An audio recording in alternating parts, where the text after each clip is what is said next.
Concrete begins as a liquid, shapeless, moving, unstable, flowing without purpose or direction. But pour that same liquid into a mold, allow it to settle into a precise form, and something miraculous occurs. It becomes stone, hard, immovable, permanent, capable of bearing the weight of entire civilizations. Your thoughts at this very moment are the liquid concrete of your existence. Your reality, the life you wake up to each morning, the circumstances that surround you, the conditions you call fate, is the stone. Most men live in a perpetual mess, in chaos and disappointment, not because they lack mental energy, not because they fail to think or dream, but because they pour their mental concrete onto the ground without a mold. They let their thoughts flow in every direction, shapeless and undirected, and then wonder why their reality hardens into a landscape of broken foundations and crumbling structures that collapse under the weight of their own frustration. You live in a world saturated with suffering that need not exist, financial anxiety that gnaws at you in the quiet hours, relationships that drain rather than nourish, work that feels like slow suffocation, and a persistent, haunting sense that you were meant for something more. You have been told to think positive, to visualize your dreams, to manifest your desires, and yet the results remain maddeningly elusive. The advice sounds beautiful, but it produces nothing. Why? Because you have been given the liquid without the mold. You have been handed the raw material of thought without the engineering specifications that transform thought into form. You attempt to build a cathedral with water, and you cannot understand why the walls keep collapsing. The pain is real, and it multiplies with each failed attempt, with each visualization that fades into disappointment, with each affirmation that echoes hollowly against the unchanged walls of your circumstances. But understand this, the failure is not in you. The failure is in the incomplete instruction you have received. There exists a promise, a guarantee encoded into the very architecture of reality itself, that when you learn to construct a mental mold with precision, when you draft a blueprint so exact, so detailed, so unwavering that it creates a vacuum in the invisible substance of the universe, that vacuum must be filled. The universe abhors emptiness in the same way nature abhors a vacuum. It rushes to fill the space you have created with the exact specifications you have designed. This is not mysticism. This is mechanics. This is not hope. This is law. And the woman who taught this engineering with a clarity that has never been surpassed, who took the abstract philosophy of mental science and transformed it into a practical construction manual, was Genevieve Behrend. She was not merely another voice in the New Thought movement. She was the only personal student of the legendary Judge Thomas Troward, the man whose lectures on mental science laid the intellectual foundation for virtually every success teacher who followed. While Troward taught the law, the immutable principles governing the relationship between mind and matter, Behrend taught the engineering, the precise application, the step-by-step construction process that transforms principle into practice. And what she revealed in her seminal work, Your Invisible Power, is that visualization is not a pleasant daydream, not a vague wish sent into the cosmos, not a hopeful fantasy that may or may not materialize depending on luck or divine favor. Visualization, properly understood and correctly applied, is the drafting of a rigid mental blueprint that the universe is forced, by its own laws, to fill with corresponding physical reality. In this video, we are going to dismantle every misunderstanding you have held about the creative power of thought, and we are going to reconstruct your knowledge according to the precision engineering that Behrend mastered. We will learn what she called the visualization order, the exact sequence of mental operations that transforms a desire from abstract longing into concrete manifestation. We will discover how to construct a mental mold so precise, so detailed, so saturated with the feeling of reality that your desire creates a vacuum in the formless substance of the universe, and that vacuum becomes an irresistible force that pulls your physical reality into alignment with your mental blueprint. This is not about trying harder to visualize. This is about visualizing correctly. We are going to learn the difference between the dreamer who sees castles in clouds that dissolve with the morning light, and the architect who sees dimensions, materials, load-bearing structures, and foundations that must be poured before the first wall can rise. We are going to understand why most visualization fails, why the image flickers and fades, why the feeling cannot be sustained, why the gap between desire and manifestation stretches into years of frustration. And most importantly, we are going to learn how to close that gap, how to stabilize the image, how to maintain the feeling, how to hold the mold steady while the concrete of reality hardens into the exact form you have designed. By the end of this video, you will possess a skill that most people never acquire in an entire lifetime: the ability to harden your thoughts into things. The masters who came before understood this power, but they often spoke in parables and principles, assuming that the student would intuit the practical application. Behrend removed that assumption. She provided the manual. And if you have struggled with the teachings of Wallace Wattles, if you have found it difficult to hold the mental image as he instructs, if the certain way has felt uncertain in your hands, then Behrend is the missing piece you have been searching for. She is the stabilizing force, the precision instrument, the engineering degree that transforms philosophical understanding into architectural mastery. Let us begin the construction. There is a fundamental distinction that must be carved into your understanding with the sharpness of a diamond cutting through glass, a distinction upon which everything else depends, the difference between dreaming and drafting. A dreamer sees a vague castle floating in the clouds, its towers indistinct, its dimensions undefined, its materials unspecified, beautiful in the way that mirages are beautiful, alluring from a distance but dissolving upon approach. The dreamer enjoys the fantasy, feels a pleasant emotion while contemplating this cloudy vision, and then returns to reality unchanged, wondering why the universe has not delivered the castle that seemed so real in the imagination. This is the visualization that most people practice, and this is why most visualization produces nothing but disappointment. An architect, by contrast, sees something entirely different when envisioning a structure. The architect sees dimensions measured in precise units, not a big room, but a room that is exactly 14 feet by 20 feet with 10-foot ceilings. The architect sees materials specified by grade and quality, not nice wood, but quarter-sawn white oak with a specific grain pattern and moisture content. The architect sees load-bearing walls distinguished from decorative partitions, sees the foundation that must be poured before a single wall can rise, sees the electrical systems and plumbing that must be installed before the drywall conceals them forever. The architect's vision is not vague. It is exact. It is not a dream. It is a blueprint. And blueprints, when executed by competent builders, become buildings that you can walk into, buildings that shelter you from storms, buildings that stand for generations. Genevieve Behrend teaches that your mind operates according to the same principle as architectural construction. Vague thoughts produce vague results, and precise thoughts produce precise results. If you visualize more money without specifying the amount, you are pouring concrete without a mold, and you should not be surprised when the universe delivers you a nickel on the sidewalk. Technically, that is more money, and the universe has fulfilled your imprecise request.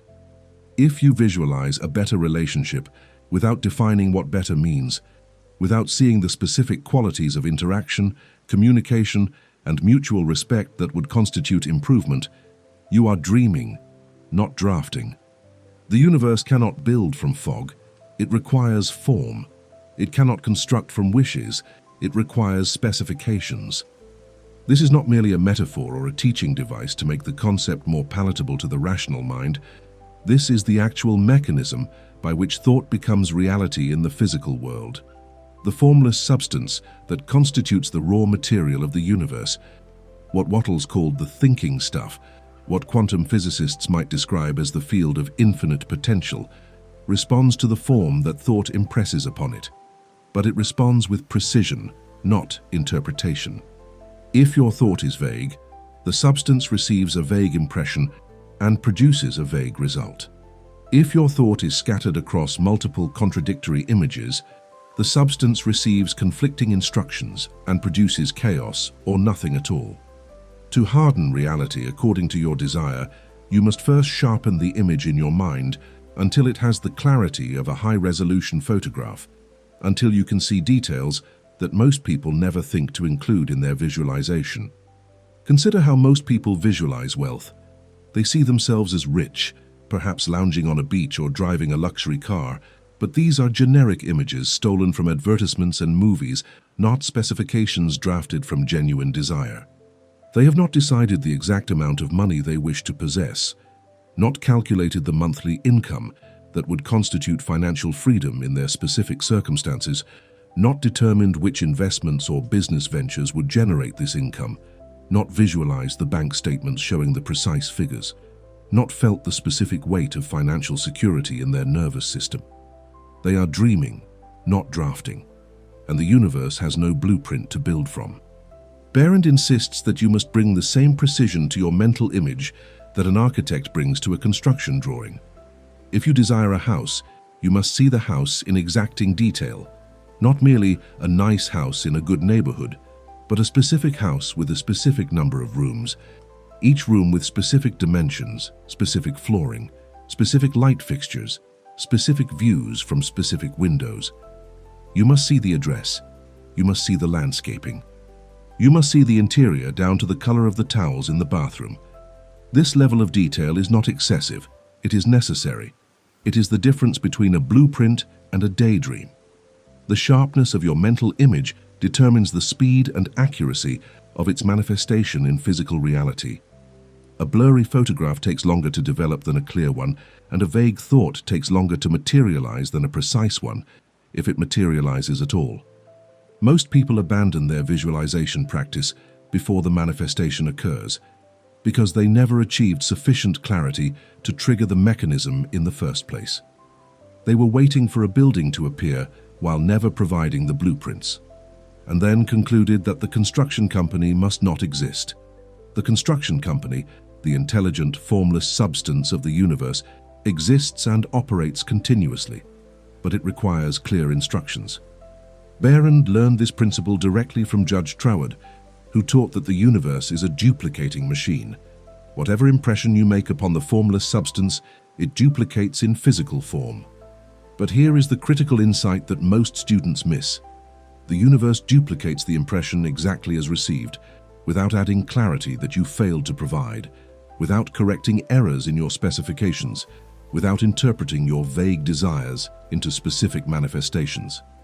If you hand a photocopier a blurry document, you receive a blurry copy. The machine does not improve the original.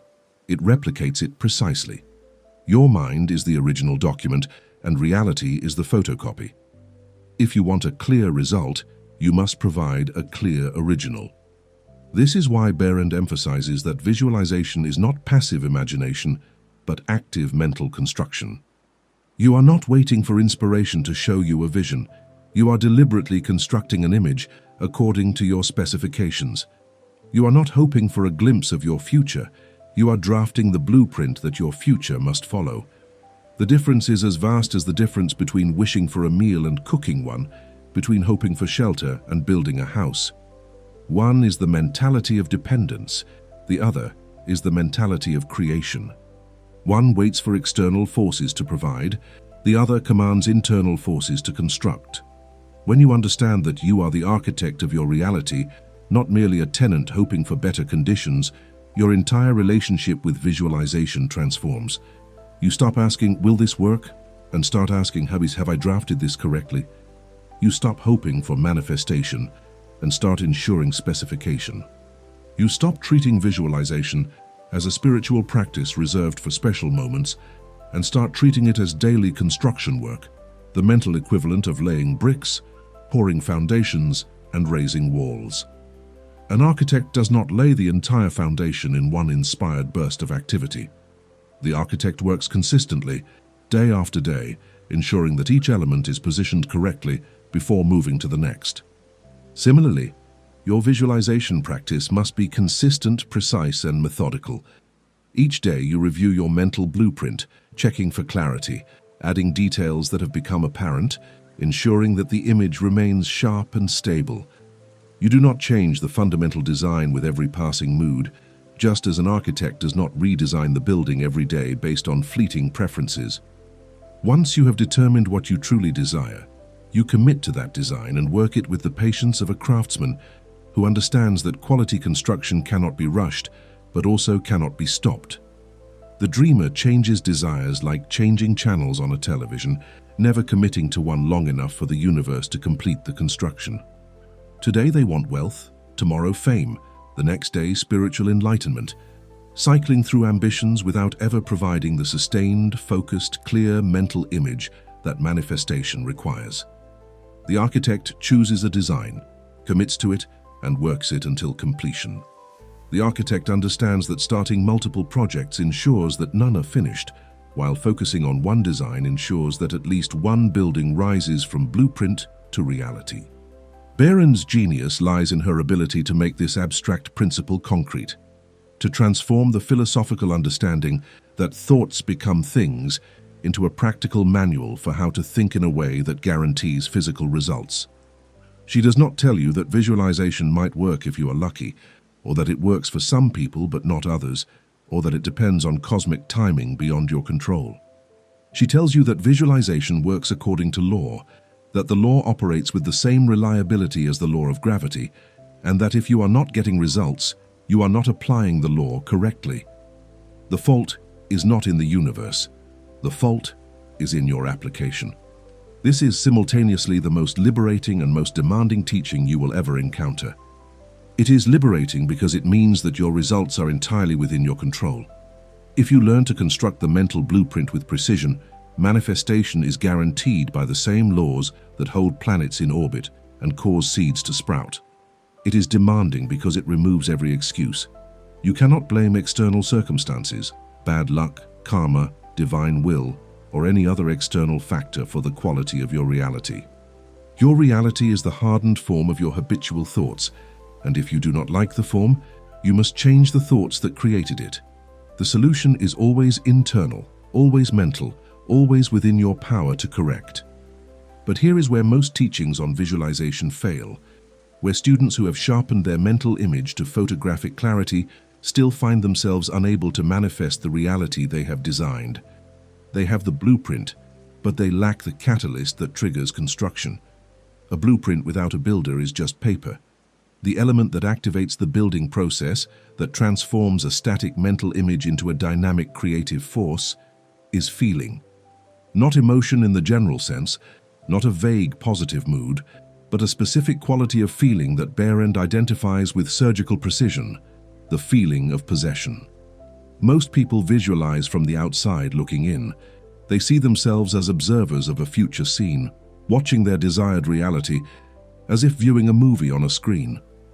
They see the new car from across the parking lot, admire its lines, imagine walking toward it.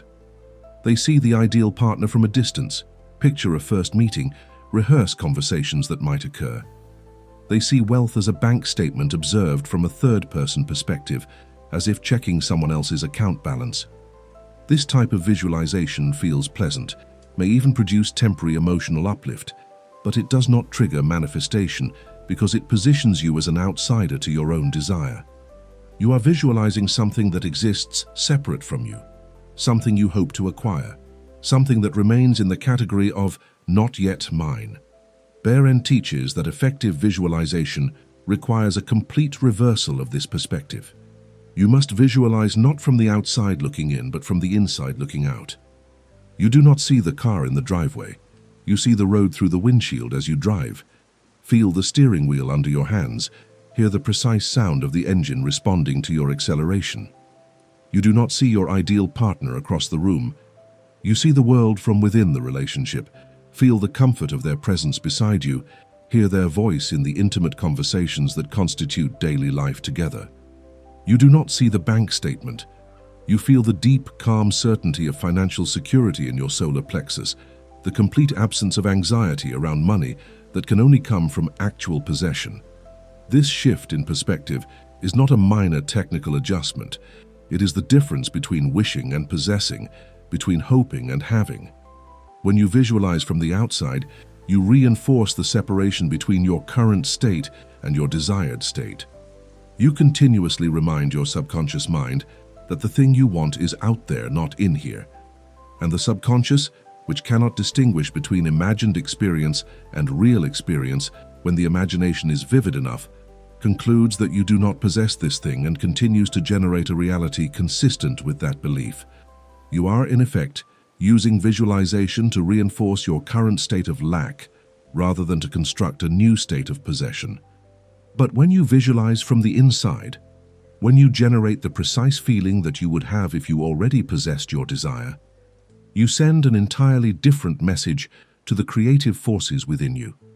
The subconscious mind, receiving this feeling of possession, accepts it as evidence of current reality and begins to reorganize your perceptions, thoughts, and actions to align with this new reality. The formless substance, receiving the impression of completed manifestation, begins to arrange circumstances, attract opportunities, and synchronize events to match the form you have established in consciousness. You have shifted from requesting to claiming, from hoping to having, from future tense to present tense. This is the secret that Behrend learned from Troward and then refined through her own successful application. The universe does not respond to what you want, it responds to what you are. And what you are is determined by what you feel yourself to be in the core of your being, beneath the surface thoughts and conscious desires. If you feel yourself to be poor while visualizing wealth, the feeling of poverty will outcreate the vision of wealth, because feeling is the deeper instruction, the more powerful impression on the formless substance. If you feel yourself to be unworthy while visualizing success, the feeling of unworthiness will sabotage every opportunity that your vision attracts, because your being does not match your blueprint. Therefore, the primary skill that Behrend teaches, more important than the clarity of the image, more important than the duration of visualization, more important than any technique or method, is the cultivation of the feeling of possession before the physical manifestation occurs. This is not fake it until you make it in the superficial sense of pretending or lying to yourself. This is a profound psychological and spiritual operation. You are training your nervous system to generate the emotional state that corresponds to the fulfilled desire. You are conditioning your subconscious to accept as reality what your senses currently deny. You are establishing in consciousness the state of being that must precede the state of having. Consider how this works in practice. If you desire financial abundance but your current bank account shows scarcity, your nervous system has been trained by repeated exposure to generate feelings of anxiety, constriction, and lack whenever you contemplate money. These feelings are familiar, automatic, deeply grooved into your neurology by years of experience. When you attempt to visualize wealth while carrying these feelings, you are attempting to build a palace while the foundation continuously crumbles beneath you. The vision may be clear, but the feeling contradicts the vision. And feeling always wins because feeling is the language that the subconscious understands. Behrend's method requires that you deliberately generate a new feeling, the feeling you would have if the bank account already showed abundance. What would that feel like in your body? Not the excitement of sudden windfall, which is still tinged with surprise and disbelief, but the calm, settled, unshakable certainty of someone who has always had enough, who has never experienced the anxiety of unpaid bills, who makes financial decisions from freedom rather than fear. This feeling might be completely unfamiliar to you at first, and that unfamiliarity is precisely why manifestation has eluded you. You cannot become what you cannot feel, and you have never allowed yourself to feel wealthy because you believed you had to have the money first before you could feel the feelings. But this is backwards. The law operates in reverse of what common sense suggests. You must feel the state before you can experience the state. You must be the person before you can have the person's circumstances. You must establish the end in consciousness before the means can appear in reality. This is not mystical nonsense. This is the actual sequence by which subjective states become objective conditions. Your feeling generates your thoughts direct your actions produce your results, and your results then reinforce your original feeling, creating either a virtuous cycle of increase or a vicious cycle of limitation. Most people are trapped in a negative feedback loop. They feel poor, which generates thoughts of lack, which direct actions of scarcity, which produce results of limitation, which then reinforce the original feeling of poverty, and the cycle repeats indefinitely. Breaking this cycle requires an intervention at the level of feeling, and visualization is the tool that allows you to intervene.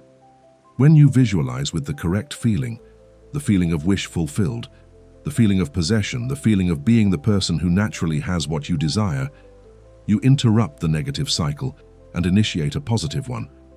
But here is the challenge that stops most students.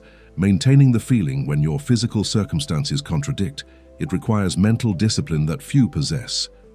When the bills arrive in the mail, when the bank account remains unchanged, when the external evidence continues to shout lack, while you attempt to feel abundance, the temptation to abandon the feeling and return to familiar patterns of anxiety becomes nearly irresistible. This is where most visualization practices fail. The student holds the image and the feeling for a few minutes during a morning practice, then spends the remaining 23 hours reacting to circumstances with their habitual emotional patterns, effectively cancelling out the few minutes of correct visualization with hours of incorrect feeling. Behrend anticipated this challenge and provided a solution. You must make the feeling of possession your dominant state, not an occasional practice. This does not mean pretending that unpaid bills do not exist or ignoring practical responsibilities. It means that underneath the practical actions you take to address current circumstances, you maintain an unshakable knowing that your true state is abundance, that the temporary appearance of lack is merely the lag time between your old consciousness and your new consciousness manifesting in form, that the bridge you are building between desire and manifestation is under construction and completion is guaranteed.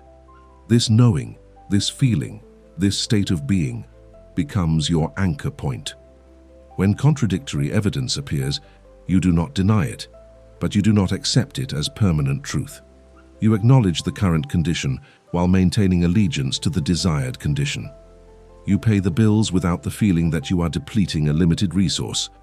You pay them with the feeling that more is flowing in, that the supply is unlimited, that this outflow is merely temporary movement in an account that is fundamentally abundant. This subtle shift in feeling while taking the same practical action completely changes the instruction you are sending to the creative forces within you. The universe does not care whether you currently have money. It cares what feeling you are broadcasting from the core of your being. If you broadcast lack while paying bills, you instruct the universe to continue the condition of lack. If you broadcast abundance while paying bills, you instruct the universe to continue the condition of abundance.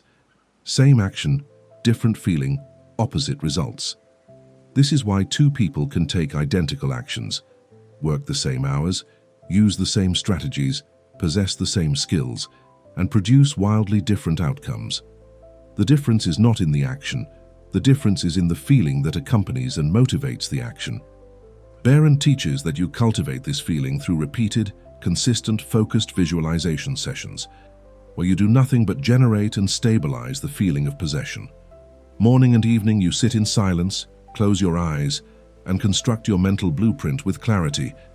Then you step into that blueprint and feel what it would feel like to live there. Not once or twice, but daily, with the consistency of an athlete training for competition or a musician practicing scales. You are training your emotional body to generate a new default state, to make the feeling of possession so familiar that it becomes natural, so strong that external circumstances cannot shake it, so established that it begins to outcreate your current physical conditions. This is the element that transforms visualization from hopeful imagination into scientific creation. Without the feeling, you are merely wishing. With the feeling, you are commanding. Without the feeling, you are a beggar asking the universe for favors. With the feeling, you are a creator instructing the formless substance to take the shape you have determined. The difference is absolute, and the results are proportional to your ability to generate and maintain this feeling, regardless of what your physical senses currently report. Now we arrive at a critical junction where many seekers of truth stumble, where the path forward becomes obscured by incomplete understanding, and where the connection between great teachings must be made explicit, or the student wanders in circles, possessing pieces of the puzzle, but unable to see the complete picture. If you have been following the teachings on this channel, if you have studied Wallace D. Wattles and his masterwork, The Science of Getting Rich, if you have heard him instruct you to hold the mental image of the thing you want while acting in the certain way, Then you have encountered a challenge that Wattles himself does not fully address in his text. How exactly do you hold the image steady? How do you prevent it from flickering like a candle in wind? How do you maintain the vision with sufficient clarity and power that it can actually impress itself upon the formless? Substance and command manifestation. Wattles tells you what to do, hold the image, but he assumes you know how to hold it, assumes that the mechanism of sustained visualization is self-evident, assumes that once you understand the principle intellectually, you will naturally possess the skill to apply it. This assumption leaves many students stranded at the critical moment. They understand that they must hold the mental image. They grasp the logic of why the image must be held. They even experience brief moments where they achieve a clear vision of their desired reality. But then the image fades, the clarity dissolves. The mind wanders to concerns, distractions, doubts, contradictory thoughts. They find themselves unable to hold the vision for more than a few seconds or minutes at a time, and the longer they struggle with this inability, the more they begin to doubt whether the method works at all, or whether they simply lack whatever natural talent or spiritual advancement is required to make it work. This is where Genevieve Behrend becomes not merely another teacher to study, but the essential missing piece that makes Wattles' instruction actually practicable. If Wattles provides the what and the why, what you must do and why it works, Behrend provides the how, the exact technique, the specific training that stabilizes the image and prevents it from dissolving under the pressure of habitual thinking patterns. She is not contradicting Wattles. She is completing him. She is not offering an alternative path. She is providing the engineering specifications that transform Wattles' philosophical principles into a working system that anyone can implement regardless of previous experience or natural aptitude for sustained concentration. Think of it this way. Wattles has handed you the blueprint for a magnificent building and explained the architectural principles that will ensure its structural integrity. He has told you that if you follow these principles, the building will stand strong and serve your purposes perfectly. Everything he says is true. But he has not told you how to mix concrete, how to lay bricks in a perfectly level line, how to ensure that walls meet at precise right angles, how to install plumbing without leaks or electrical wiring without fire hazards. These are not flaws in Wattles' teaching. They are simply aspects he expected you to learn elsewhere or intuit through practice. Behrend is the master contractor who arrives with the practical knowledge that transforms the blueprint into an actual building. The specific problem that students encounter with Wattles' instruction to hold the mental image is that the untrained mind does not naturally hold anything. The mind, in its default state, is a cascading waterfall of associations, memories, reactions, projections, anxieties, and fantasies, each thought triggering the next in an endless chain of mental proliferation. You attempt to visualize your ideal business thriving, and within seconds the mind has jumped to concern about current bills, then to a memory of a past business failure, then to doubt about whether success is even possible for you, then to distraction by a sound in the room, then to a completely unrelated thought about something you need to do later. The image you were trying to hold has been washed away in this flood of mental activity, and you do not even notice the moment it disappeared, because the next thought arrived so seamlessly. This is not a failure of will or evidence of spiritual inadequacy. This is simply the normal functioning of an untrained mind. The mind is designed to move, to associate, to protect you by scanning for threats, to solve problems by considering multiple angles, to learn by making connections between disparate experiences.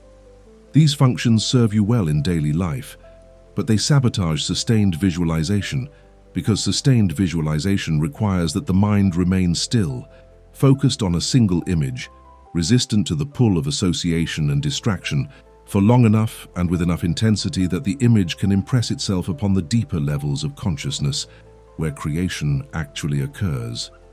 Behrend provides the training that tames this mental waterfall, not by suppressing it with force, which only creates tension and eventual rebellion, but by giving the mind a task that fully engages it, a task so interesting and demanding that the mind willingly remains focused because it is absorbed in the work. The task she assigns is not merely to hold a static image like a photograph pinned to a wall, but to construct a living, detailed, multi-sensory experience that requires active participation and continuous elaboration. This is the secret that makes her method work where passive visualization fails. She transforms visualization from a discipline that fights against the mind's nature into a practice that harnesses the mind's natural desire for interesting, engaging, detailed mental activity. When you visualize according to Behrend's method, you are not trying to stop thinking. You are redirecting your thinking into a controlled channel. You are not fighting mental movement. You are directing that movement toward the construction of your desired reality rather than allowing it to scatter in random directions. The mind remains active, but its activity is now purposeful, organized, creative rather than reactive. Instead of thinking about problems, you are thinking about solutions in such vivid detail that the solutions begin to materialize. Instead of worrying about lack, you are constructing abundance with such precision that the construction becomes more real than the current circumstances. Here is how this works in practice, and why it stabilizes the image in a way that simple holding cannot. When Behrend tells you to visualize your desire, she instructs you to see it from the inside, as we have discussed, but she also instructs you to add layer upon layer of sensory detail. You do not just see the house you desire, you see the specific grain in the wood of the front door. Feel the weight of the key in your hand as you unlock it, hear the particular sound the hinges make as the door swings open, smell the specific scent of the interior. Feel the temperature of the air on your skin as you step inside. See the quality of light coming through the windows at different times of day. Hear the acoustics of your voice as you speak in the living room. Feel the texture of the furniture you have chosen. Notice the small details that make this space uniquely yours. Each sensory detail you add acts like an additional anchor point, holding the visualization in place. A ship with one anchor can drift. A ship with 20 anchors cannot move.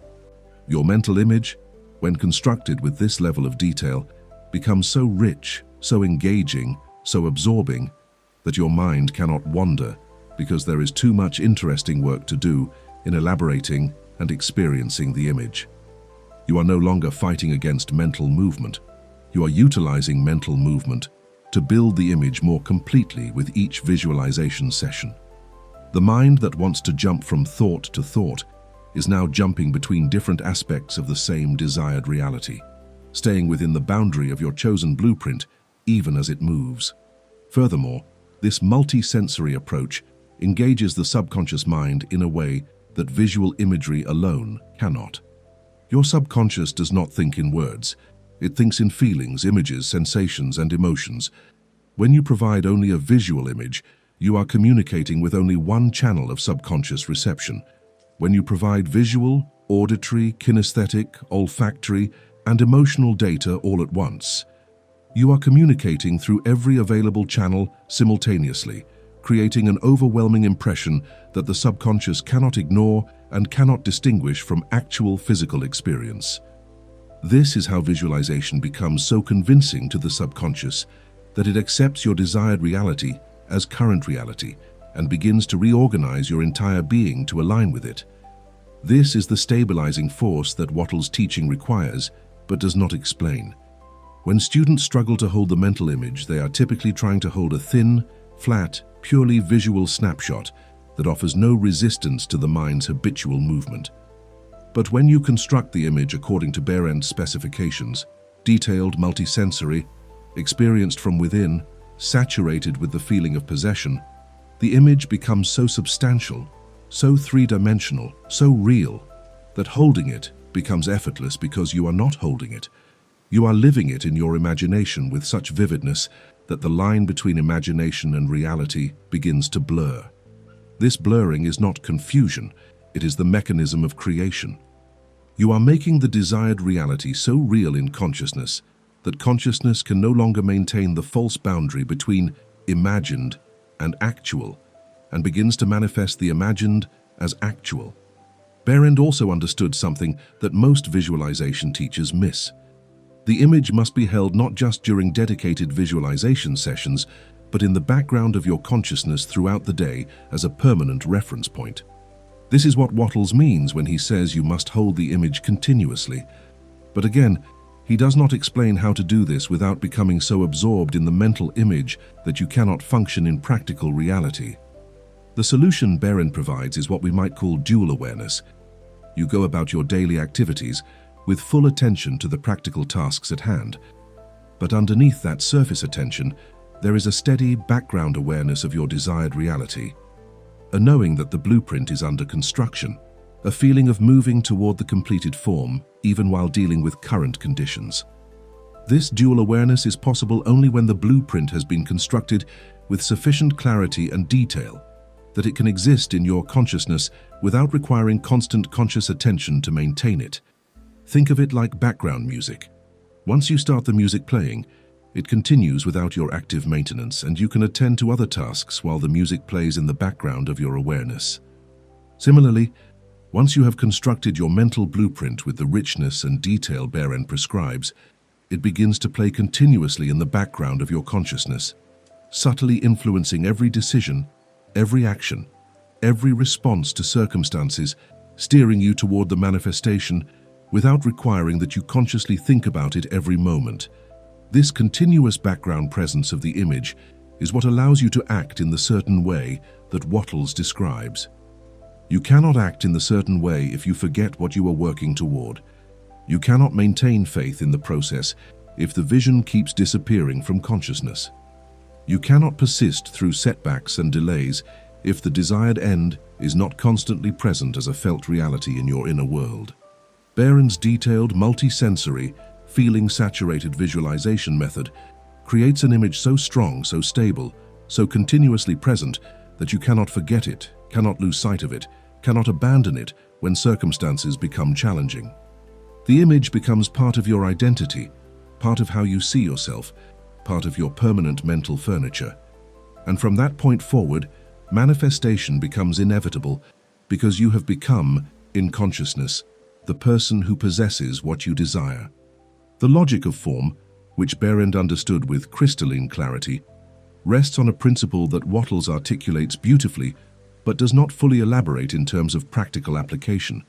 The formless thinking substance that constitutes the raw material of the universe takes the shape of the thought you impress upon it, just as water takes the shape of the container it fills, just as molten metal takes the shape of the mold into which it is poured. This is not metaphor.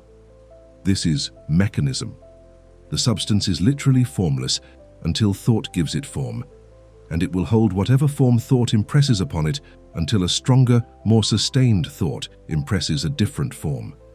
Your reality at this moment is nothing more or less than the accumulated forms that your habitual thoughts have impressed upon this substance over time, solidified into what you call circumstances, conditions, and fate. But here is where the instruction becomes critical, and where most students fail to grasp the subtlety that determines success or failure. The formless substance does not respond to the thought that passes through your mind briefly during a visualization session and then disappears for the rest of the day. It responds to the dominant, sustained, emotionally charged thought form that you hold steadily in consciousness until the substance has sufficient time to solidify around it. If you visualize for 10 minutes in the morning and then spend the rest of the day in thoughts of doubt, worry, and limitation, you are not maintaining the form. You are destroying it before it can harden. You are like a sculptor who shapes clay into a beautiful form, and then, before the clay can dry, smashes it back into a shapeless lump, then wonders why the sculpture never appears.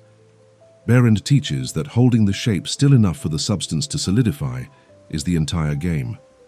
Everything else, the clarity of the image, the intensity of the feeling, the precision of the details, serves this single purpose: to make the form strong enough and stable enough that you can hold it steady while the universe completes the construction.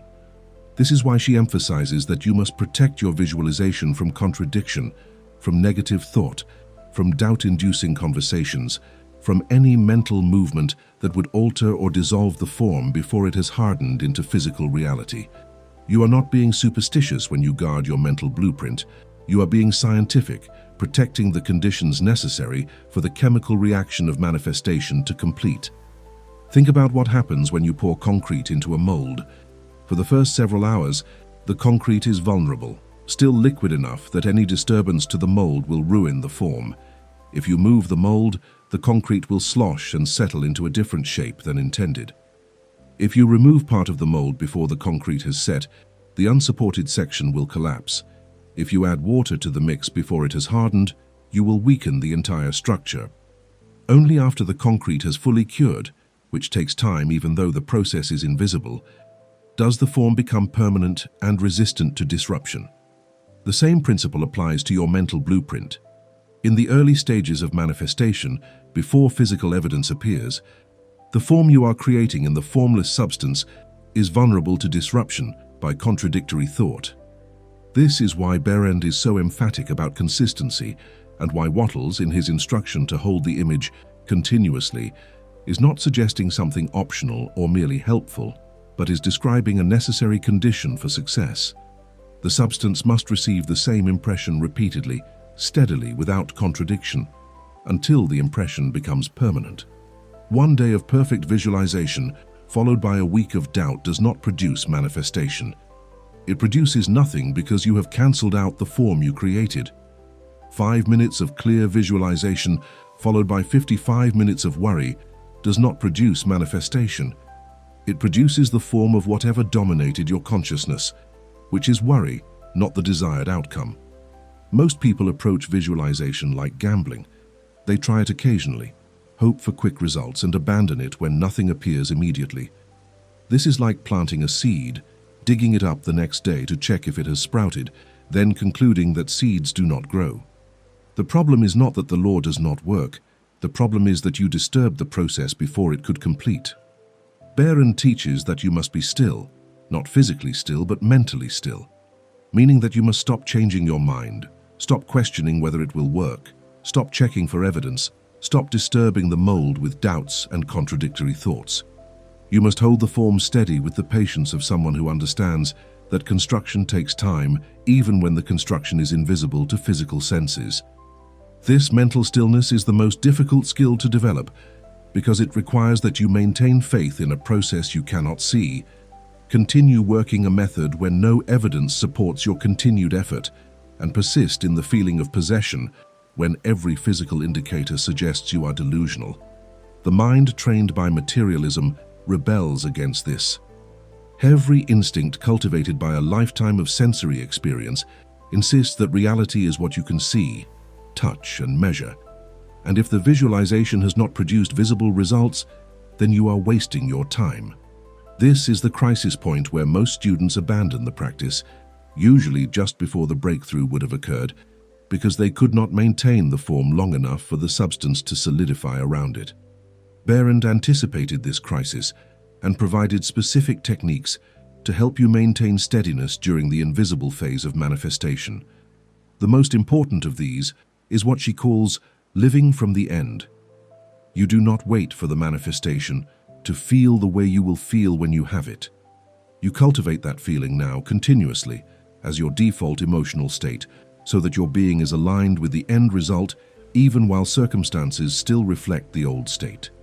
This living from the end creates an unshakable internal reference point that keeps the mold steady regardless of what is happening externally. When you live from the end, you make decisions from the consciousness of someone who already possesses what you desire. If you are building financial abundance, you do not make decisions from scarcity consciousness, hoarding, clinging, operating from fear of loss. You make decisions from abundance consciousness, generous, confident, investing in quality, operating from expectation of increase. This does not mean being financially irresponsible or spending money you do not have. It means changing the spirit in which you handle the money you do have, changing the energy you bring to financial transactions, changing the assumptions you make about your financial future. The external actions might be identical to what someone in scarcity would do, but the internal state is completely different, and that internal state is what shapes the form in the formless substance. Behrend also teaches that you accelerate the solidification of your form by adding gratitude to your visualization practice. When you feel grateful for your desire, as if it has already manifested, as if you are giving thanks for a gift already received rather than a wish that might be granted, you send a powerful signal to the formless substance that the form is complete. Gratitude is the emotion of possession. the feeling that arises when you have something valuable. And by generating gratitude now for what you are manifesting, you claim it as already yours in consciousness. This claiming accelerates the process because you are no longer in the uncertain state of wanting or hoping. You have moved into the certain state of having, and the substance responds to your certainty by making the form permanent. But here is the critical understanding that integrates Behrend's teaching with Wattles' framework. The stillness Behrend prescribes is not passivity. You do not sit in meditation all day, holding the image while taking no action in the physical world. The stillness is internal. You hold the form steady in consciousness, while simultaneously acting in what Wattles calls the certain way. The certain way, when properly understood, is action that proceeds from the consciousness of the end already being accomplished. You do not act desperately, trying to force manifestation through effort. You do not act frantically, as if everything depends on your personal power. You act calmly, confidently, efficiently, as someone who knows the outcome is assured and is simply playing your part in the unfolding process. This combination of inner stillness and outer action is the complete formula. The stillness maintains the form in the formless substance, while the action creates the physical conditions through which the substance can deliver the manifestation. Neither works without the other. Stillness without action produces nothing, because the substance needs physical channels through which to deliver its forms. Action without stillness produces exhausting, inefficient struggle, because you are trying to create through personal effort alone rather than aligning with the creative power that does the actual work.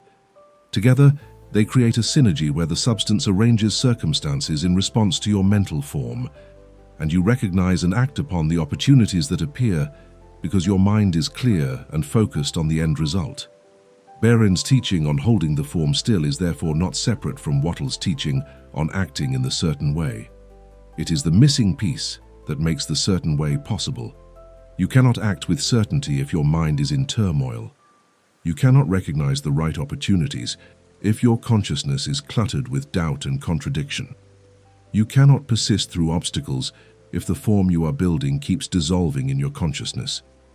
The stillness creates the internal conditions that make external action effective, and the effectiveness of your action reinforces the stillness by providing evidence that the process is working, creating a positive feedback loop that accelerates toward manifestation.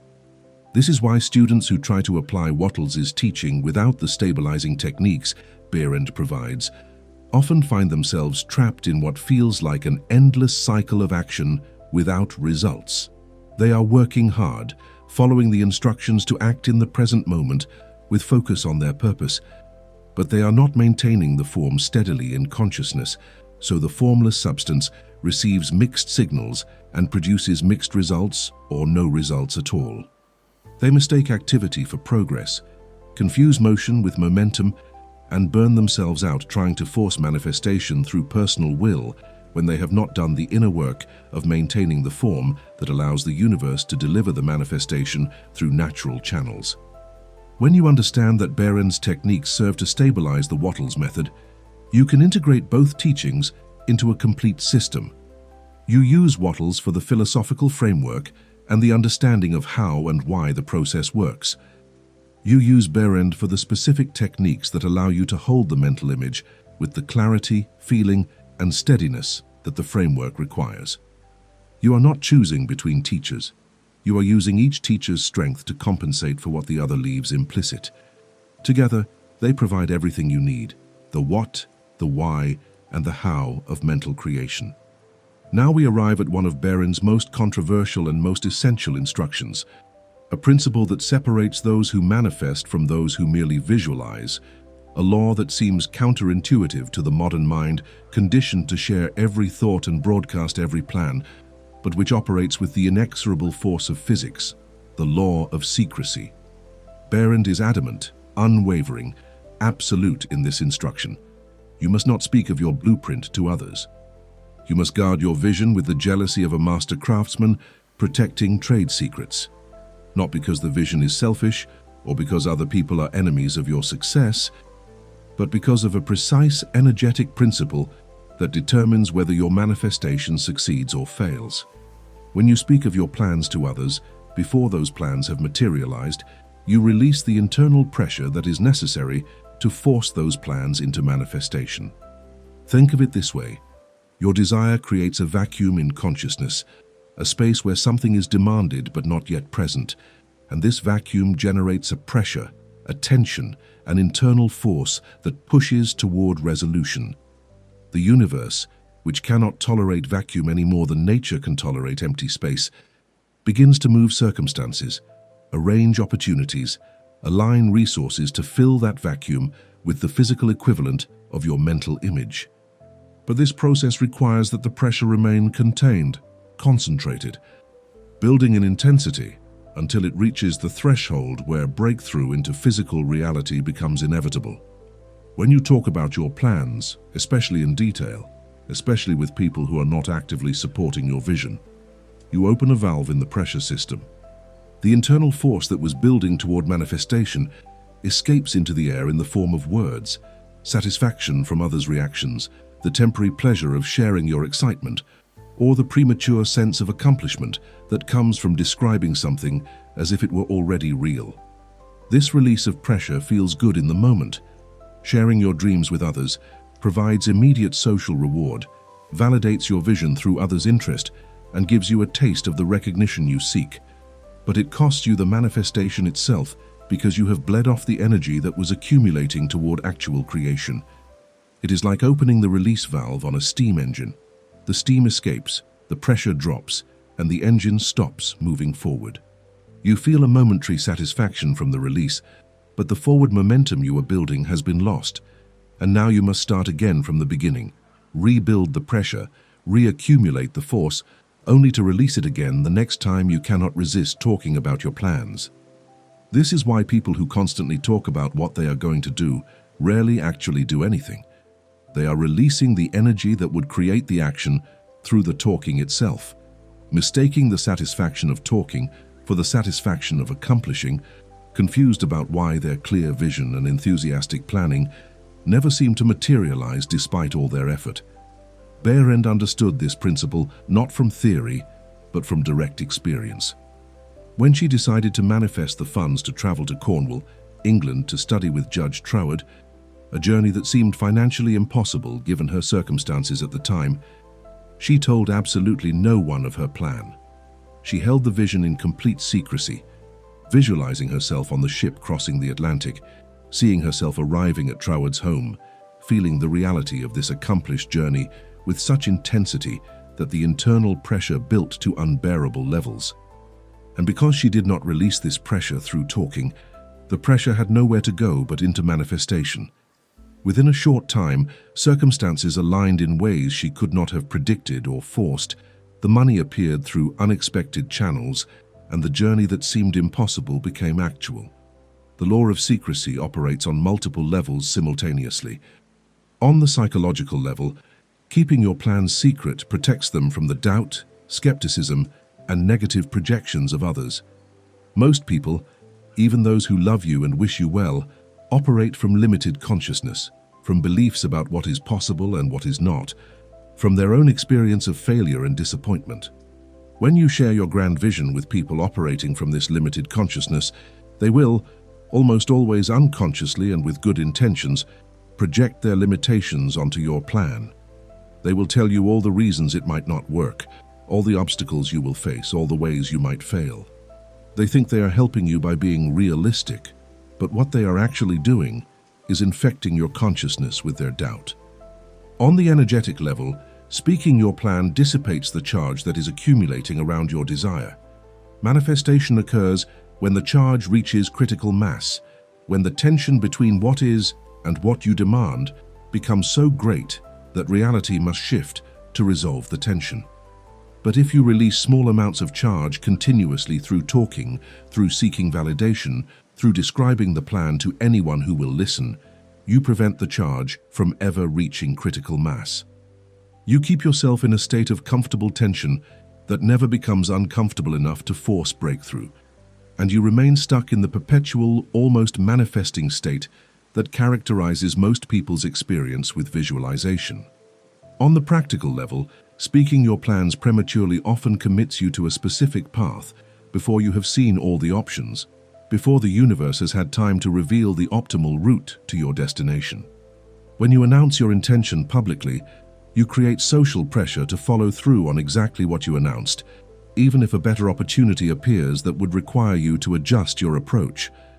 You have traded flexibility for social validation, and this trade often costs you the manifestation itself, because you become more committed to looking consistent to others than to following the path that actually works. Behrend therefore instructs that you speak only of accomplished facts, never of plans in progress. Once something has manifested in physical reality, once the business is launched, once the relationship is established, once the goal is achieved, then and only then do you speak of it. Until that point, you maintain absolute silence, not from superstition or fear, but from understanding that silence concentrates power while speech dissipates it. The masters of manifestation throughout history have understood this principle. They worked in silence, building in secret, accumulating force in private until the moment of revelation when the work was complete and could not be undone. This practice of secrecy also serves another crucial function. It forces you to become self-validating rather than dependent on external validation for your sense of purpose and progress. When you cannot talk about your plans, when you cannot seek encouragement from others, when you must hold your vision without external support, you develop an internal strength, a self-reliance, a connection to your own knowing that becomes unshakable. You learn to trust your own vision even when no one else can see it, to believe in your own blueprint even when no evidence supports it, to persist in your own direction even when everyone around you thinks you are wrong. This internal validation is essential for success because external circumstances will test you, obstacles will appear, and if you have not developed the strength to stand alone with your vision, you will abandon it the moment it becomes difficult. The law of secrecy is therefore not a superstition, but a conservation of force, a protection of power, a strategic advantage that keeps your manifestation moving forward without interference or dissipation. It is one of the hardest instructions to follow, because the human desire to share, to connect, to be understood and validated is profound and constant. You will feel the urge to talk about your plans almost every day, especially when you are excited, especially when something positive happens that seems to validate your vision, especially when you need encouragement during difficult phases. But each time you resist this urge, each time you choose silence over speech, you add force to your manifestation, you increase the pressure toward breakthrough. You move closer to the moment when speaking is no longer necessary because the manifestation is complete and undeniable. The second pillar of Behrend's refinement system addresses the crucial question of when to impress your blueprint upon the formless substance. Not whether to do it or why to do it, but precisely when during the 24-hour cycle your visualization practice will be most effective. This is not a minor technical detail. This is the difference between planting seeds in fertile soil versus planting them on concrete. The subconscious mind, which is the intermediary between your conscious desires and the formless substance that materializes those desires, has periods of heightened receptivity and periods of relative closure, and knowing these periods allows you to maximize the impact of each visualization session. Behrend identifies what she calls the bookends of the day, the moments immediately upon waking and immediately before sleep, as the two times when the gateway between conscious and subconscious mind stands widest open, when the critical faculty that normally filters and evaluates all incoming information is at its weakest, when suggestions and images can slip past the guard and impress themselves directly upon the subconscious without resistance. These are not the only times you can visualize effectively, but they are the times when the same amount of mental effort produces exponentially greater results because you are working with the natural rhythm of consciousness rather than against it. Upon waking, for approximately the first 30 minutes after you open your eyes, your mind exists in a transitional state between sleep and full alertness. The brainwave patterns that characterize this state, what neuroscientists call the alpha and theta states, are the same patterns that characterize deep meditation, hypnotic trance, and the moments before falling asleep. In this state, the analytical, skeptical, doubt-producing functions of the conscious mind have not yet fully engaged. Your mental guard is down. Your defenses against new ideas are temporarily disabled. The subconscious, which has been active all night processing, integrating, and reorganizing information, is still close to the surface, still accessible, still receptive to direction. This is the golden hour for visualization. If you can train yourself to visualize your desire immediately upon waking, before checking your phone, before engaging with any external stimulus, before the concerns and anxieties of the day flood your consciousness, you can impress your blueprint upon the subconscious with minimal resistance.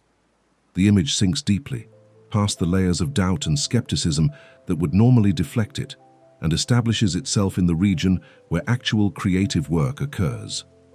This morning impression then influences your entire day, subtly directing your attention toward opportunities aligned with your vision, generating intuitions about actions to take, creating a background state of expectation that attracts circumstances matching your desire. The evening session, in the 30 minutes before sleep, operates on the same principle but with an additional advantage. Whatever you impress upon your subconscious immediately before sleep continues to work throughout the night while your conscious mind is offline. Your subconscious does not sleep. It works continuously, processing the day's experiences, making connections, solving problems, and, if you have given it clear direction through evening visualization, working on the blueprint you have provided. By visualizing before sleep, you are essentially handing your subconscious a work assignment for the night, instructing it to continue developing, clarifying, and manifesting your desire while you rest. Many of the great breakthroughs, insights, and solutions that appear as sudden inspiration upon waking are actually the result of this nighttime subconscious processing. You go to sleep having visualized your desire with clarity and feeling, and you wake to find that solutions have appeared, that the path forward has become clear, that opportunities you had not considered have suddenly become obvious. This is not magic. This is the subconscious mind doing the work you assigned it, free from the interference of the conscious mind's limitations and doubts. Behrend instructs that you make these bookend sessions non-negotiable daily practices, as consistent and automatic as brushing your teeth. You do not wait until you feel like it. Do not skip sessions because you are busy or tired. Do not allow exceptions to accumulate until the practice has died. The effectiveness of this method comes not from occasional intense sessions, but from consistent daily impressions that accumulate over time, each session adding another layer to the blueprint, each impression deepening the groove in consciousness, each repetition making the desired reality more familiar and therefore more inevitable. The morning session should follow a specific protocol.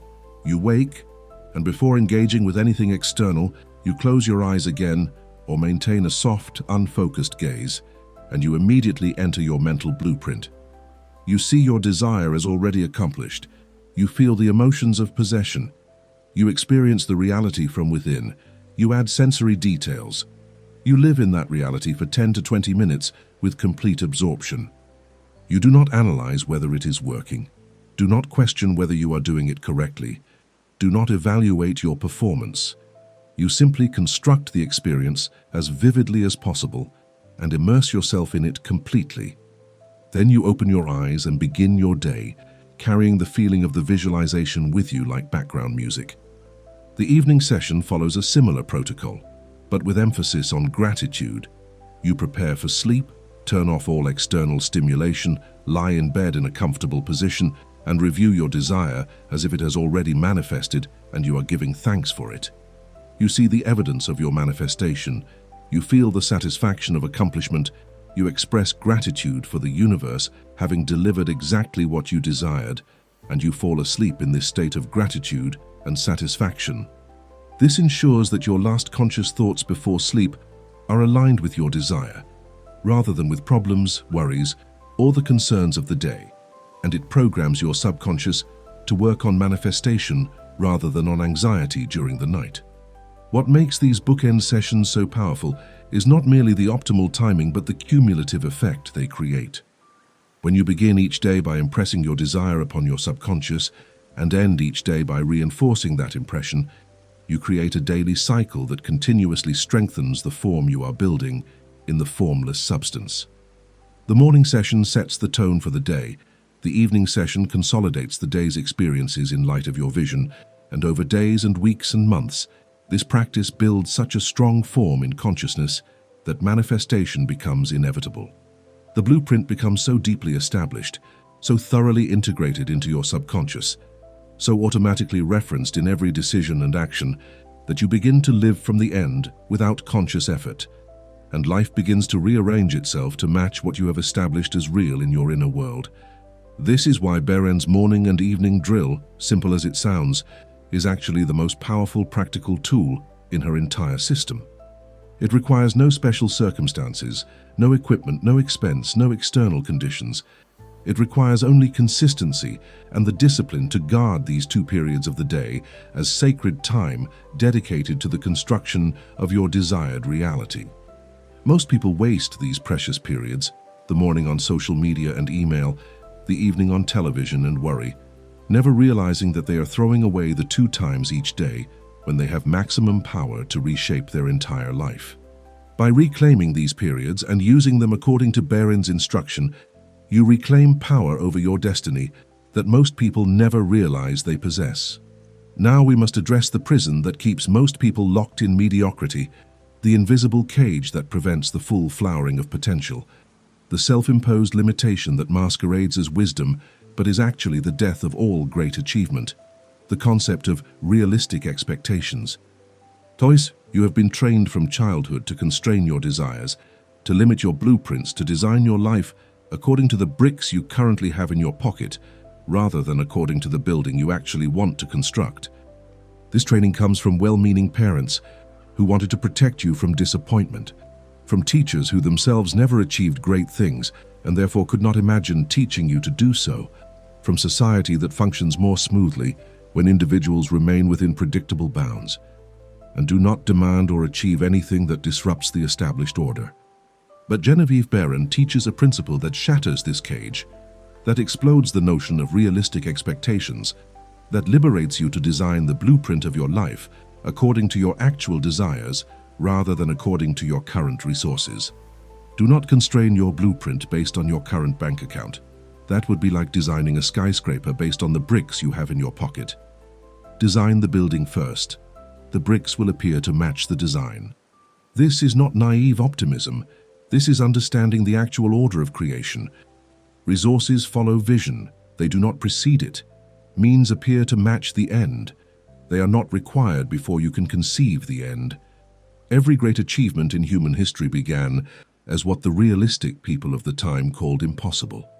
The Wright brothers designing a flying machine when they ran a bicycle shop. Realistic. Thomas Edison attempting to create electric light when the world ran on gas and candles. Realistic.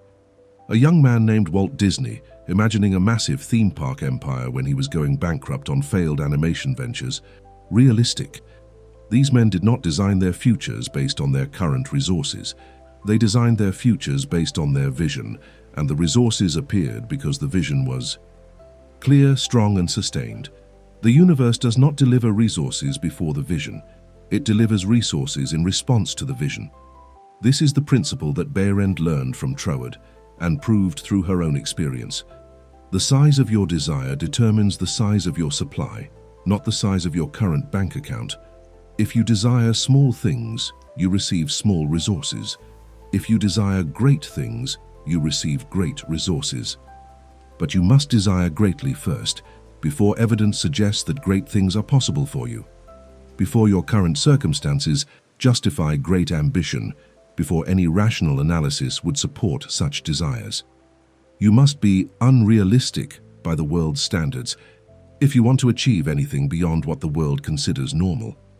The logic is impeccable when you understand the nature of the formless substance. It is infinite in its potential, unlimited in its ability to supply, and completely responsive to the form impressed upon it by thought. When you design a small blueprint because your bank account is small, you are not being wise. You are telling the infinite substance that you want something small, and it delivers exactly what you requested. When you design a grand blueprint despite a small bank account, you are requesting something grand from the infinite substance. and it begins to arrange circumstances, attract opportunities, and channel resources to deliver what you requested. The substance does not consult your bank account before deciding whether to fulfill your request. It consults only the clarity and persistence of your mental blueprint. Most people reverse this order. They say, when I have more money, then I will think bigger thoughts. When my circumstances improve, then I will visualize greater success. When I achieve this small goal, then I will set a larger goal. But this is backwards. This is waiting for the building to appear before you draft the blueprint. This is waiting for the sculpture to form before you shape the clay. This is waiting for the destination to arrive before you set the course. It cannot work because it violates the order of creation. Thought comes first, circumstances come second. Vision comes first, resources come second. The blueprint comes first, the building comes second. Always, without exception. Behrend therefore instructs you to be audacious in your blueprint, to design exactly what you want without any consideration of whether it seems possible given your current position. If you want wealth, do not visualize a small increment above your current income. Visualize the actual amount that would constitute wealth in your understanding, whether that is 10 times your current income or 100 times. If you want a house, do not visualize a slightly better version of what you can currently afford.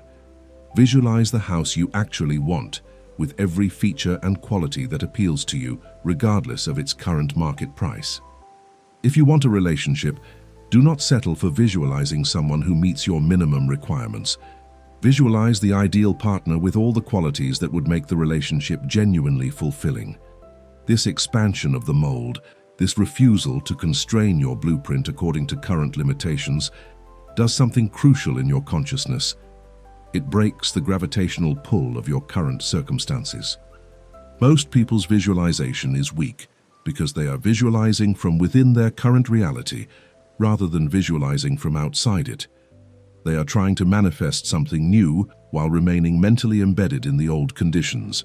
And these old conditions exert a gravitational force that keeps pulling the visualization back toward what already exists. By designing a blueprint that is radically different from current reality, that bears no relationship to current resources, that could not possibly manifest through mere incremental improvement of existing conditions, you force your consciousness to break free from the gravity of the present and establish itself in a genuinely new possibility. This breaking free from the present is essential, because manifestation of anything significantly different from your current reality requires that you become, in consciousness, a different person. You cannot remain the person you are and attract circumstances vastly different from those you currently have, because the person you are generated the circumstances you currently have. To generate new circumstances, you must become a new person.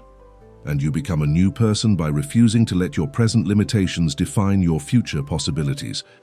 When you design a blueprint that seems impossible, given who you currently are, you create a necessity to grow into someone who could naturally have such things, and this growth is the actual mechanism of manifestation. Understand this clearly.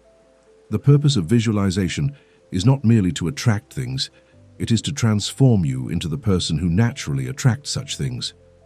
The blueprint you design is actually a blueprint for who you must become, and when you refuse to constrain the blueprint based on who you currently are, you give yourself permission to become someone much greater. The universe then supports this becoming by providing the exact experiences, challenges, opportunities, and resources necessary to facilitate your transformation. The things you desire are simply the natural byproducts of becoming the person you must become to have them. This is why Behrend's instruction to expand the mold is so liberating. It removes all artificial ceilings on your potential, all self-imposed limitations on what you are allowed to want, all apologetic moderation of desire that comes from believing you do not deserve great things. You are allowed to want what you want, without justification, without permission from others, without evidence that you deserve it. The desire itself is the evidence that you are meant to have it, because legitimate desire is simply life-seeking expression through you, life attempting to bring forth something new into the world through the channel of your individuality. This brings us to Behrend's second principle for removing limitation, which is even more radical than the first. Your desire to build something great is not your personal ego seeking aggrandizement. It is the life force itself seeking expression through you. You are not forcing your will upon an indifferent or resistant universe. You are the instrument through which the universe is trying to build something magnificent. When you align with this understanding, when you recognize that your deepest desires are actually the universe's desires, expressing through your unique perspective and abilities, the entire quality of your manifestation practice changes.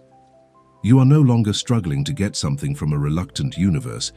You are cooperating with a force that wants to give through you.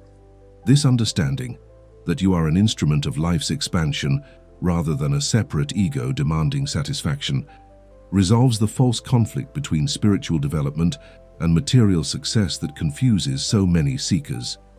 People imagine that to be spiritual, they must renounce material desires, must pretend they do not want prosperity, must apologize for ambition as if it were a character flaw. But this is a complete misunderstanding of how life operates. Life is the force that builds civilizations, that grows forests from seeds, that evolves simple organisms into complex beings, that continuously pushes toward greater expression, more elaborate forms, richer experiences. Life does not want you to remain small, limited, barely surviving. Life wants to express through you in ways that have never existed before. And your desires, your genuine, deeply felt desires, not the shallow cravings manufactured by advertising, are the way life communicates what it wants to build through you.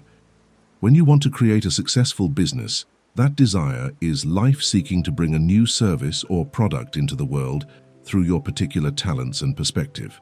When you want to create financial abundance, that desire is life seeking to remove the limitations that prevent you from fully expressing your gifts and contributing your unique value.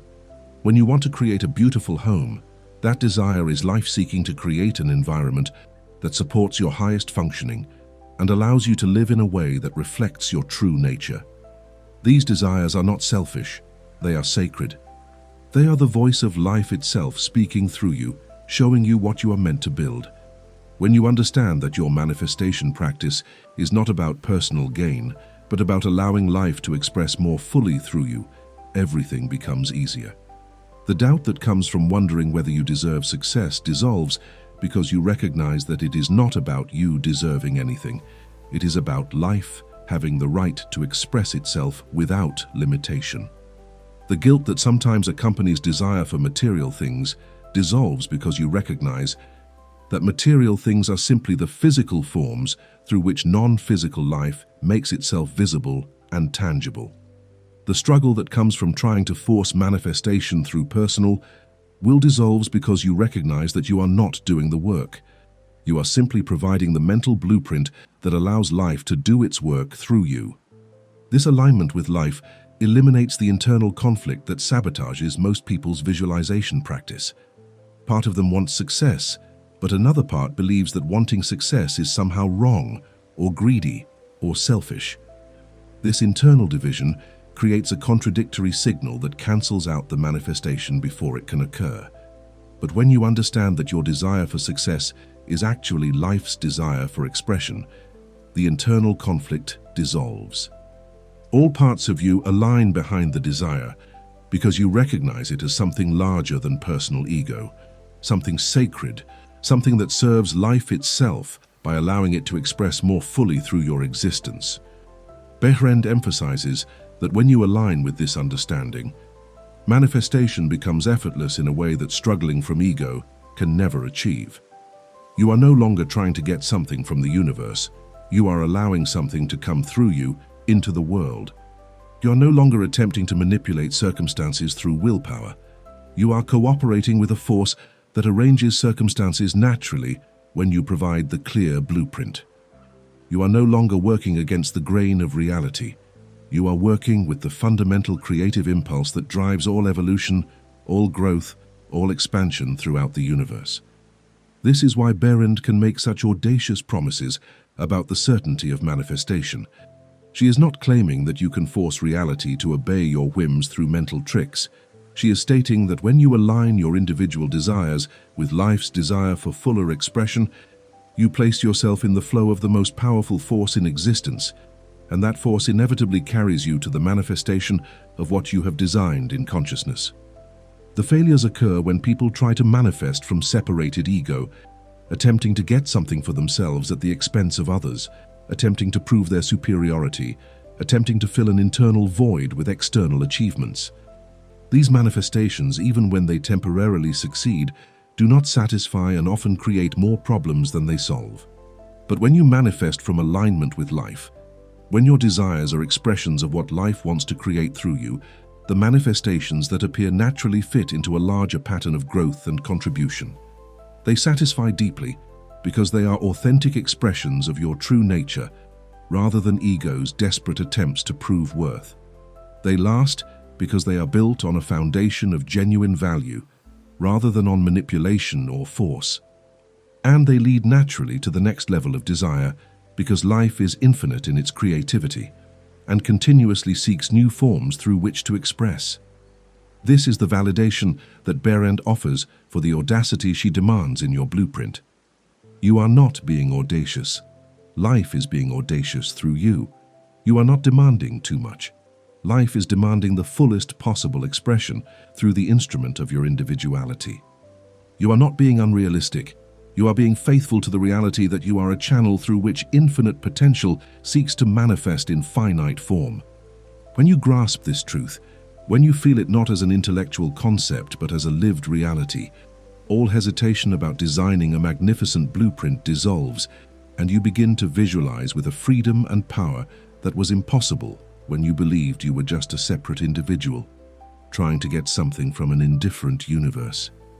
We have journeyed through Genevieve Behrend's revolutionary system of visualization, and now we arrive at the synthesis, the point where all the principles and practices converge into a single understanding. Your reality is nothing but hardened thought. Everything you see, touch, experience, your financial situation, your relationships, your health, your living conditions, your opportunities, is concrete that was once liquid thought and has solidified into the form that your habitual thinking impressed upon it. If you stand in a life that dissatisfies you, if you inhabit circumstances that feel limiting, if you experience conditions that cause suffering, you are not the victim of fate, luck, or external forces. You are standing in the hardened form of your previous thinking. And the moment you truly grasp this truth, the moment you accept full responsibility for the form your thoughts have created, that is the moment you gain full power to create new forms. This understanding is simultaneously the most confronting and the most liberating truth you will ever encounter. It is confronting because it removes every excuse, every justification for remaining in conditions you do not want. You cannot blame the economy, your background, other people's actions, past mistakes, or any external factor for the reality you experience, because reality is internal before it becomes external. Your thoughts create the mold. Circumstances fill the mold. If you do not like what has hardened, you cannot complain about the quality of the concrete. You must examine the mold you provided. But this truth is also supremely liberating, because if you created your current reality through thought, you can create a new reality through thought. You are not helpless. You are powerful. You are not limited by circumstances. You are limited only by the forms you have accepted as inevitable in your thinking. Change the thinking. Change the form. Change the blueprint. Change the building. Stop painting the walls of a structure you do not like and redesign the foundation. This is what Behrend's entire system teaches you to do. To take conscious control of the thought forms that shape reality, rather than allowing those thought forms to be shaped by default through unconscious reactions to circumstances.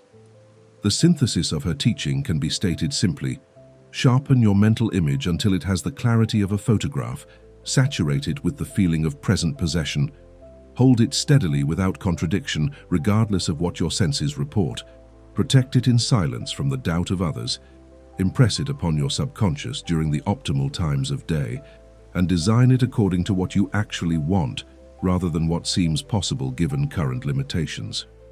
Do this consistently. Do this with feeling. Do this with faith in the law rather than in appearances, and manifestation is not possible. It is inevitable. You have set in motion the exact sequence of mental operations that the formless substance must respond to by taking the form you have designed. But understand that this is not a ritual to be performed mechanically. It is a transformation to be lived.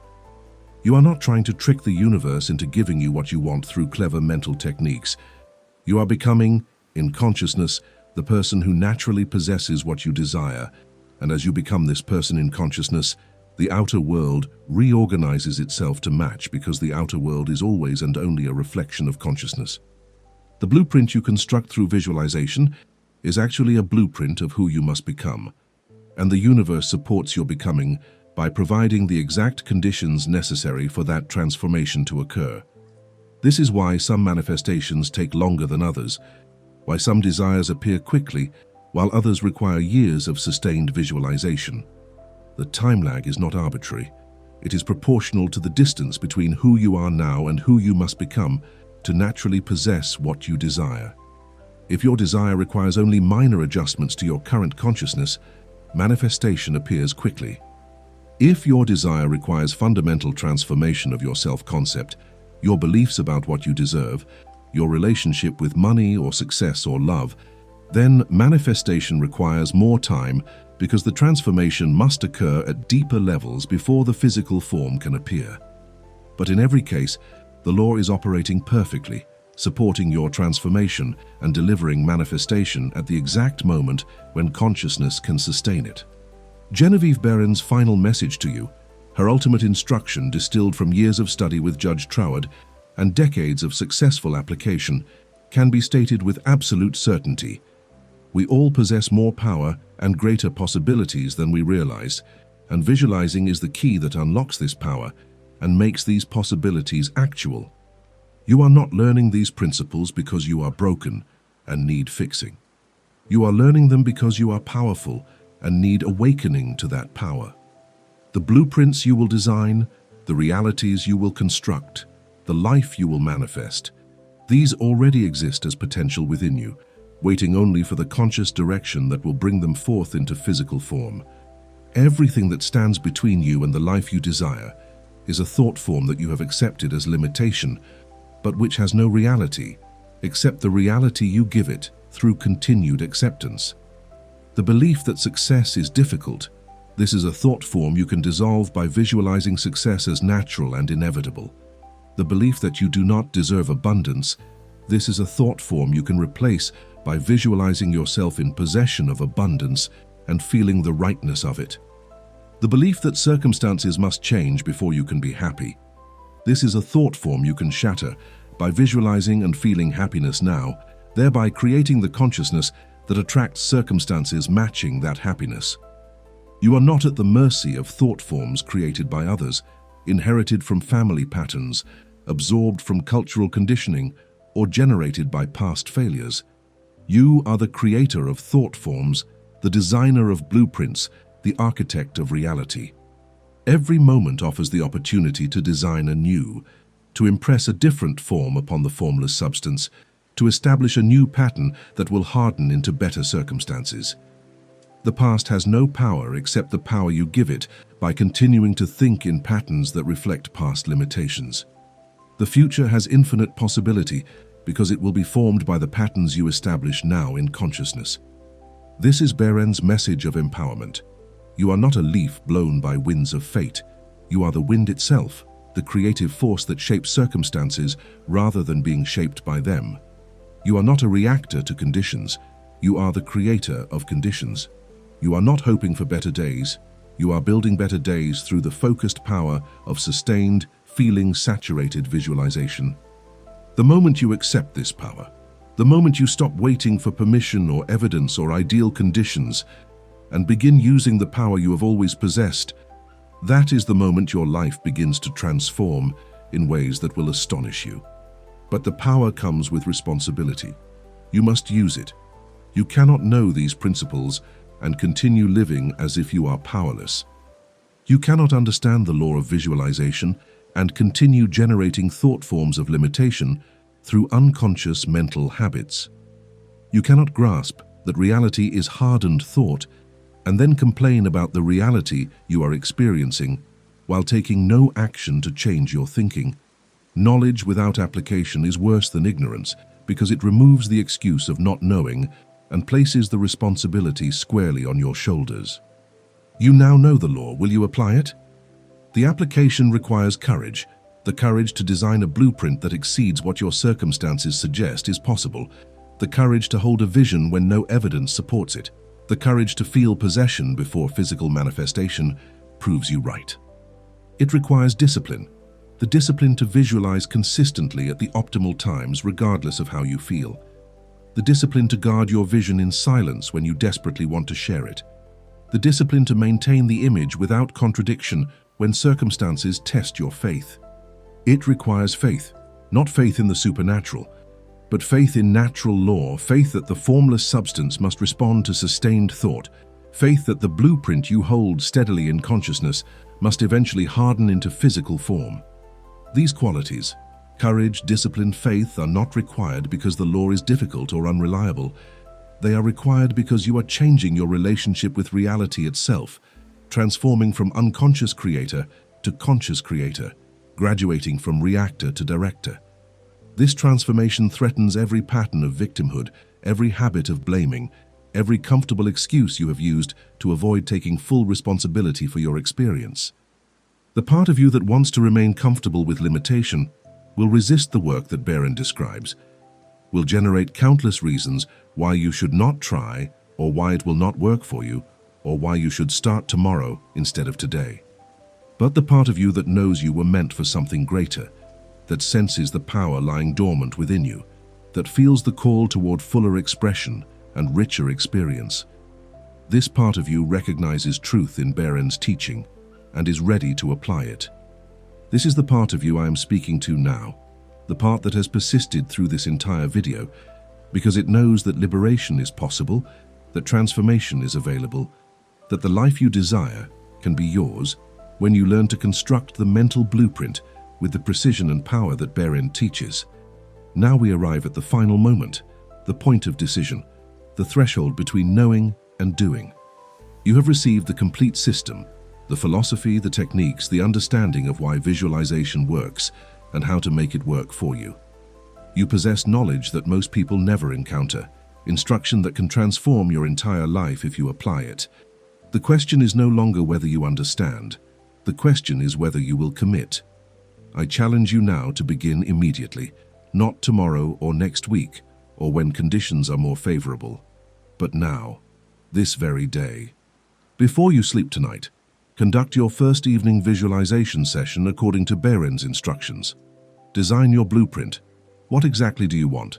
See it clearly, from the inside, with sensory details, with the feeling of possession. Spend 20 minutes constructing this reality in your imagination with such vividness that the line between imagined and actual begins to blur. Then fall asleep in the feeling of gratitude for the manifestation already accomplished. Tomorrow morning, before you engage with anything external, conduct your first morning session. Return to the same blueprint, add new details, strengthen the feeling, establish the image so firmly in consciousness that you carry it with you throughout the day. Then guard it in silence. Tell no one what you are building. Share your progress with no one. Protect the accumulating pressure from release through speech.